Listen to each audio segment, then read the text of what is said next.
Hello friends, welcome to our channel Teachtrick, Find Your Own Lights. Okay, today I will discuss about Unorder List. তো আমরা গত ভিডিওটাতে order list নিয়ে আলোচনা করেছিলাম। আজকে আমি আনঅর্ডার লিস্ট নিয়ে আলোচনা করব। সো আনঅর্ডার লিস্টের বিভিন্ন শেপস আছে। এটাকে কেন আনঅর্ডার লিস্ট বলা হয়? কারণ হচ্ছে এর মধ্যে কোনো নাম্বারিং নাই। যেমন অর্ডার লিস্টে 1 2 3 ABC বিভিন্ন ধরনের নাম্বারিং ছিল। তো আনঅর্ডার লিস্টে মূলত তিনটা শেপ সবচেয়ে বেশি ইউজ করে আনঅর্ডার লিস্ট। একটা শেপ আছে এই যে এরকম, সেটা হচ্ছে ডিস্ক বলে আসলে, ডিস্ক। একটা আছে সার্কেল, একটা হচ্ছে স্কোয়ার। এগুলো আসলে হলো থাকে না, একদম সলিড থাকে, স্কোয়ার।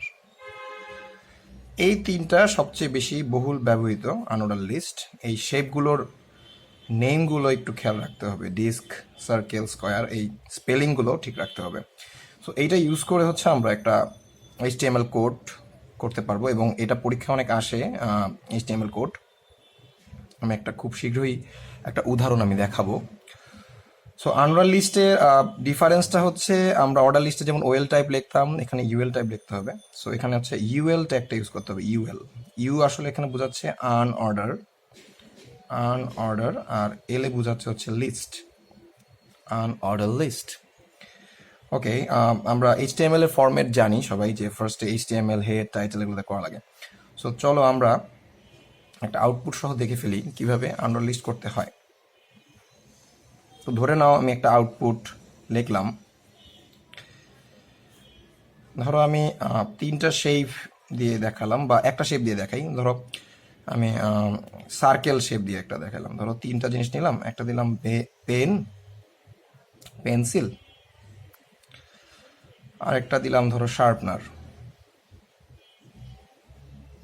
এখন এই জিনিসটার ইনপুট আমি দেখাবো, মানে HTML কোডটা। পরীক্ষায় কিন্তু এই ধরনের একটা আউটপুট দেখিয়ে বলে HTML কোডটি লেখো।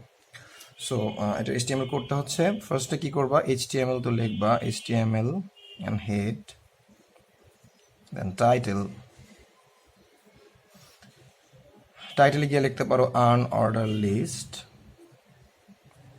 দেন টাইটেলটা ক্লোজ করলাম, দেন হেড ক্লোজ করলাম, আসবে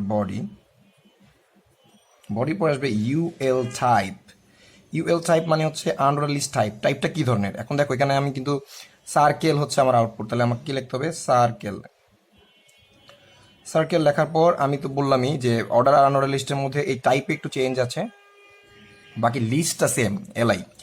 তো আমাকে এলআই দিতে হবে তিনবার, যেহেতু তিনটা লিস্ট আছে, পেন্সিল, পেন আর হচ্ছে শার্পনার।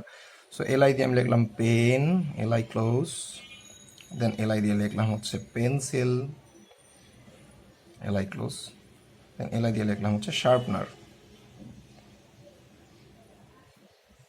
LI close.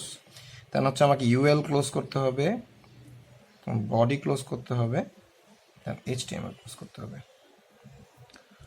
সো এই কোডটা যদি আমি লিখে ফেলতে পারি তাহলে আমি এই আউটপুটটা পাবো। এখন এখানে শেপ চেঞ্জ থাকতে পারে। ধরো এই সার্কেলের জায়গায় আমি কি ইউজ করতে পারি, ডিস্ক থাকতে পারে, বা স্কোয়ার থাকতে পারে, আবার কিছু কিছু ক্ষেত্রে স্টারও থাকতে পারে। সেই ক্ষেত্রে তোমার এই শেপগুলো যদি আমি আনতে চাই, তাহলে আমার এই সার্কেল লেখাটার জায়গায় জাস্ট খালি আমি রিপ্লেস করে যদি আমি বসাই দিই ডিস্ক, তাহলে এই আউটপুটটাই আসবে। জাস্ট খালি শেপটার এখানে যে আইকনটা, এই আইকনটা এরকম হয়ে যাবে, ডিস্ক হয়ে যাবে। বা এর বদলে যদি আমি লিখি স্কোয়ার, তাহলে এই শেপটা হয়ে যাবে এখানের আউটপুটে।